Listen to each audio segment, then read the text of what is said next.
going? You're going that way? Good. Okay. So even though we're facing the wrong way, our direction of travel is in this lane. So we want to hook the shoulder on this side as much as we can. Not quite that much. Come on, cut back out. There we go. It looks like this is a brand new driveway and I'd rather not put a large transport truck over it, but now we're over the shoulder and we're not going to recover that, so make a little correction.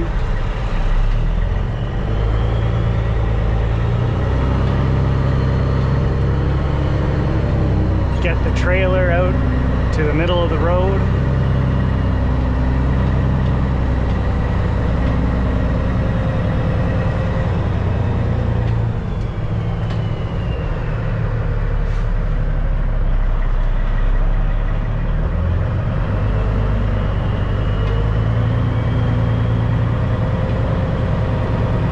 For a dead-end street, this is pretty busy.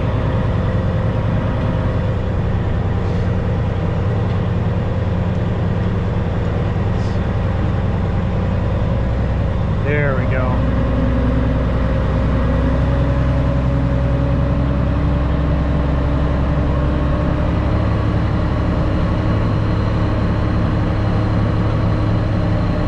So at some point I am going to make a master class video on how to back up B trains. But one of the biggest pointers I can give you right now is like, it all depends on where those last two axles at the back of the back trailer are pointing.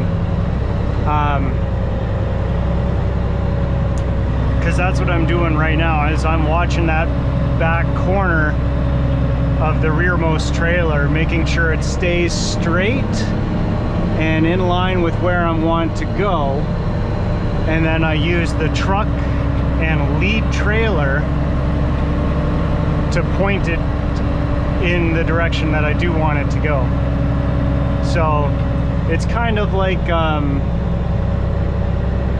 backwards Rubik's Cube. I don't know how to do a Rubik's Cube, so maybe not a Rubik's Cube, but basically you're thinking kind of backwards of when you're driving the truck forward. So see, right now that back trailer is pointed just a little bit too close to the curb for my liking. So I'm pointing it a little bit out towards the middle to get it back in position.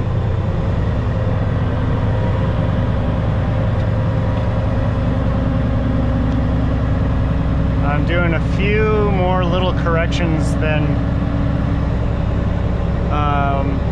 I would like, but these trailers in the mirror, they're a little deceptive because there's a curve on the deck, and so sometimes what looks like it's straight in one mirror might be pointing in a direction in the other mirror, and what could be straight looks like you're still turning on a thing. So at this point it's just a game of little corrections back and forth to keep the trailer pointed where you're at. But basically, you're looking at the rear trailer, you use the middle trailer to point the rear trailer where you want, and you use the truck to point that middle trailer where you want it to point the rear trailer.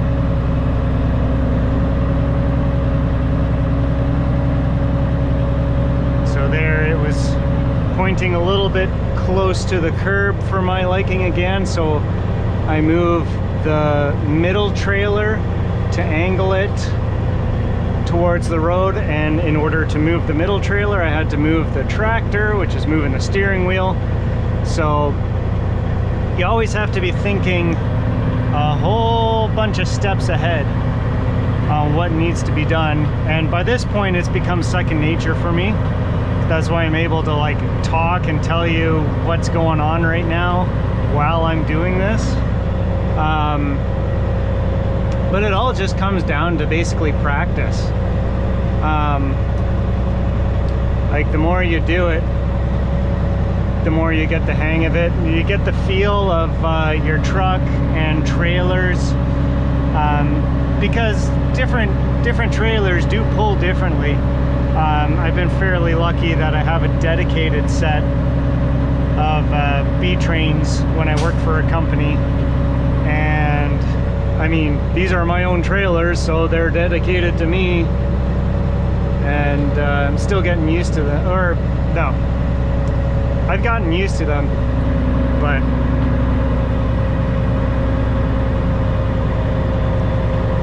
they don't back quite as nice as another set of trailers that I did have, because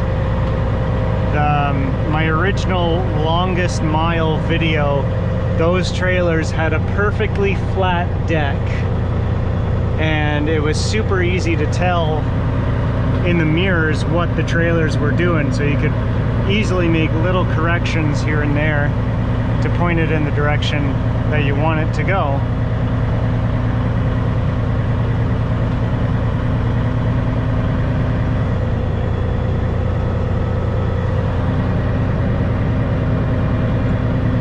Whereas these trailers, they're a little deceptive in the mirrors because of that curve on the tops of the trailer. Now, I am extremely close to the shoulder right now, so I have very limited corrections that I can do with the tractor. I'm actually trying to push that pup trailer out towards the middle a little bit, but I know I can't make any severe movements with any vehicle, either the trailers or the truck in this combination, because I don't have room on the shoulder to push the truck to correct for the trailer. See, already I don't have the room over here to correct the pup way back there. So now I have to pull forward and just recorrect myself a little bit, get it straight, hopefully a little bit more in the middle of the lane. So let's just get a small angle here. Now, hopefully we can correct that trailer now.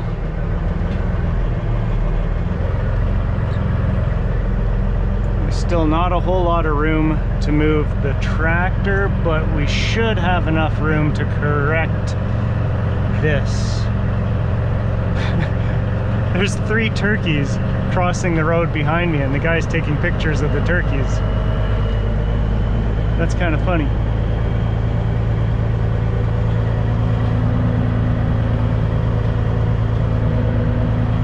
Anyways. Oh. There's a vehicle coming at us. We'll give him room.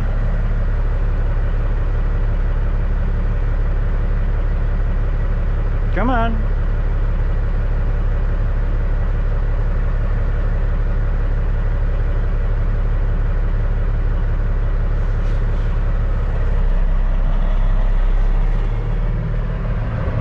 So now I am definitely off a bit.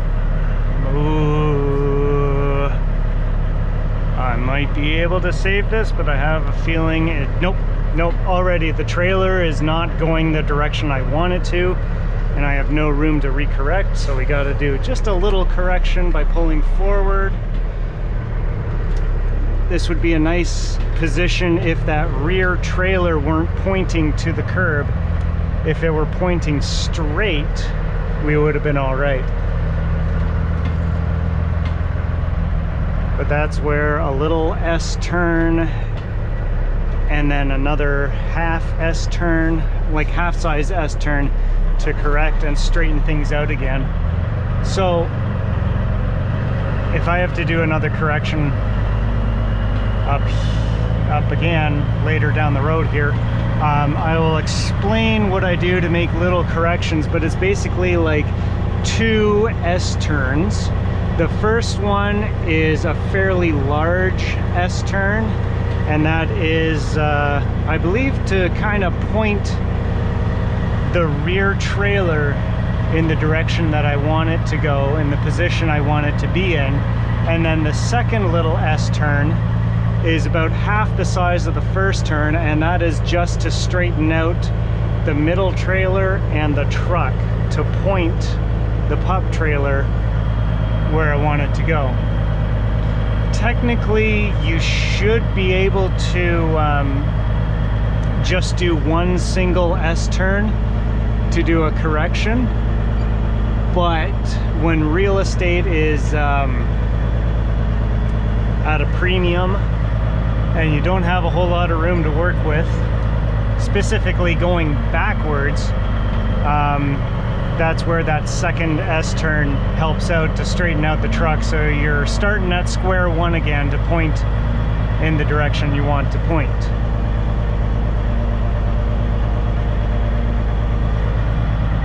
Again, we're working a little bit close to the curb here. I'm trying to put in a little bit of angle on the truck to point the middle trailer to move the pup trailer away from the center of the road, especially coming up to this blind hill here.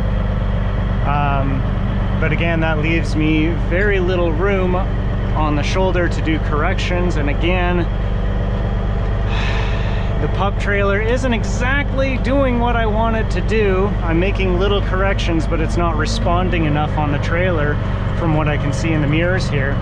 So yeah, that actually corrected too far.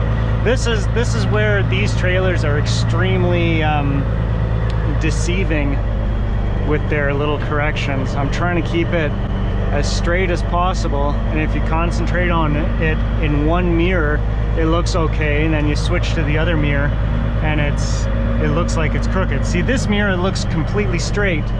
That one looks like it's turned towards the ditch a bit, and then of course come back to this mirror and it's turned into the ditch. So we're gonna do another little S-turn correction. So this is the fairly large S-turn, just to pull the pup trailer out into the center of the lane. So that was the first S-turn, and then this is the second little S-turn to just kind of straighten out the truck and trailer. Just like that. So now we're not on the curb. We're not on the curb, we're in the center of the lane.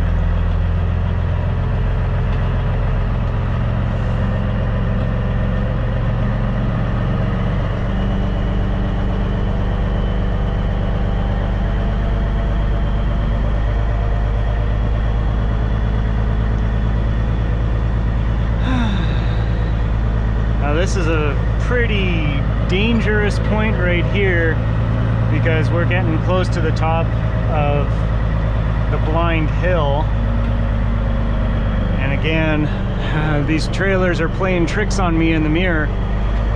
What looks straight in one side is crooked in the other, and then it turns out it's actually pointing towards the ditch. So yep, again, I'm angled towards the ditch. So you know what, let's put a little bit extra angle into the pup to push it towards the center of the road. We still might be able to correct for this, but we are running out of room for the truck to use the ditch to correct this out of it. Okay. Feel it. I'm on this guy's lawn. I don't want to be on a lawn.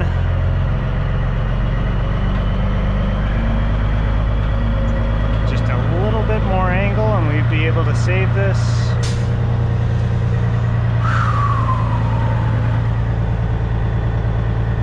Okay, all right, I think we can do this.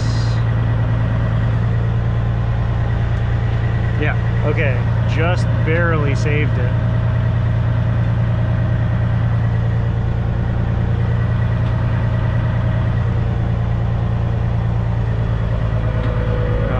flying completely blind right now.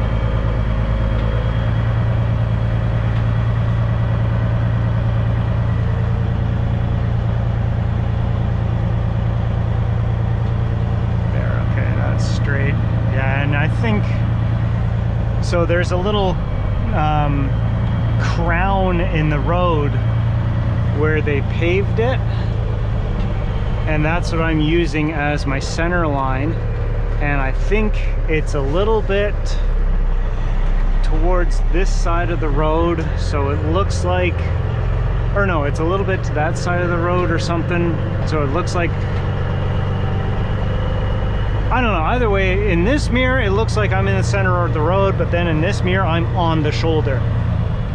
Yeah, so it's, the crown is a little bit over this way, and it's playing games with my eyes. So now I'm going to concentrate on keeping the trailers directly on the center line, what I think is the center line of the road, just to keep it off of the shoulder and have to stop doing these little corrections all the time.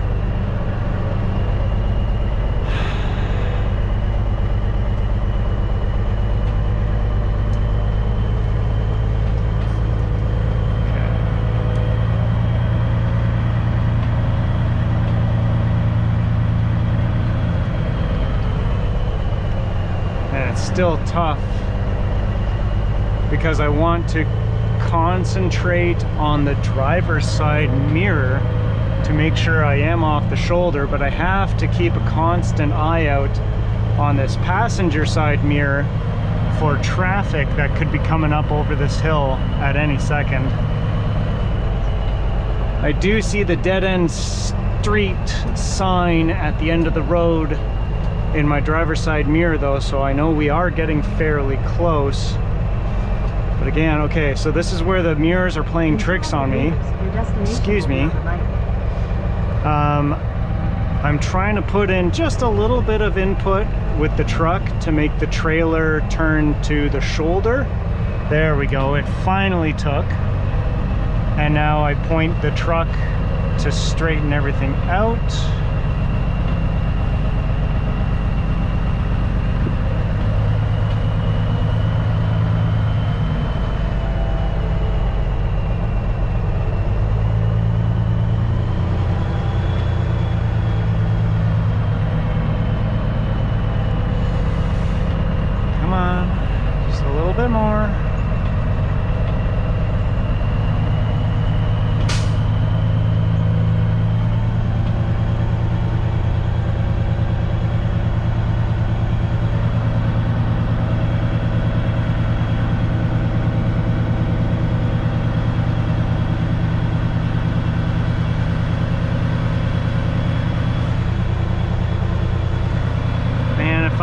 Kid and someone built me little ramps like this for my bicycle, I'd be the happiest kid on the block.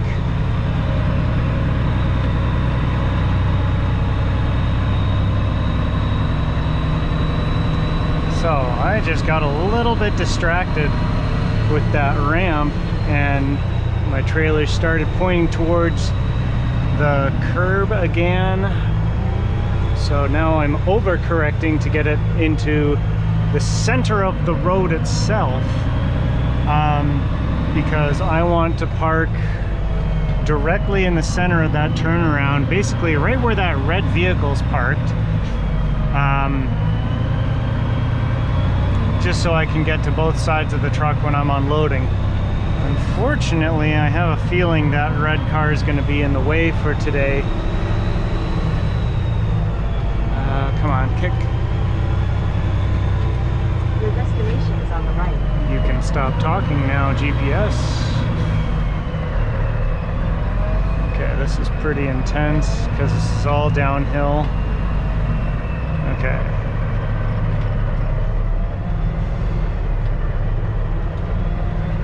Alright.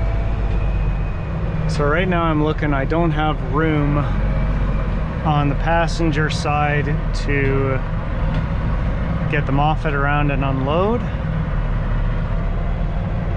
So I gotta push it to the driver's side a little bit, but not enough to hit that car. And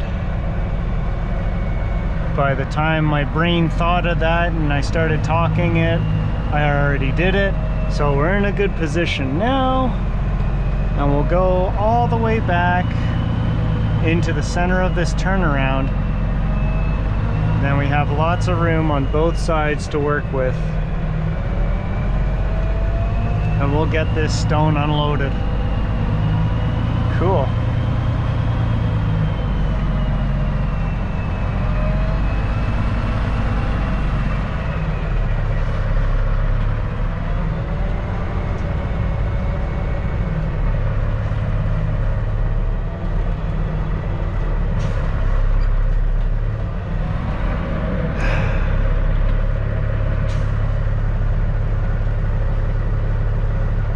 I think I can work with that. Perfect. You know what? Just for safety's sake, both brakes applied. All right. Well, that was a fun back. Hope you guys enjoyed it, learned a little bit about backing B trains, and we'll have to catch you at the next one.